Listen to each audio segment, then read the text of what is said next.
یہ خبر لاہور سے ہے، جس کے علاقے اچھرا میں سونا مارکیٹ میں 1 ارب روپے مالیت کے سونے کے غائب ہونے کا پہلا مقدمہ درج کر لیا گیا۔ تھانہ اچھرا میں مقدمہ 406 امانت میں خیانت کی دفعات کے تحت درج کیا گیا۔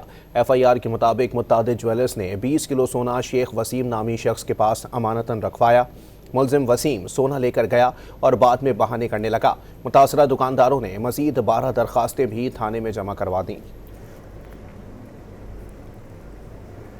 یہ خبر لاہور سے ہے، جس کے علاقے اچھرا میں سونا مارکیٹ میں 1 ارب روپے مالیت کے سونے کے غائب ہونے کا پہلا مقدمہ درج کر لیا گیا۔ تھانہ اچھرا میں مقدمہ 406 امانت میں خیانت کی دفعات کے تحت درج کیا گیا۔ ایف آئی آر کے مطابق متعدد جویلرز نے 20 کلو سونا شیخ وسیم نامی شخص کے پاس امانتاً رکھوایا۔ ملزم وسیم سونا لے کر گیا اور بعد میں بہانے کرنے لگا۔ متاثرہ دکانداروں نے مزید 12 درخواستیں بھی تھانے میں جمع کروا دیں۔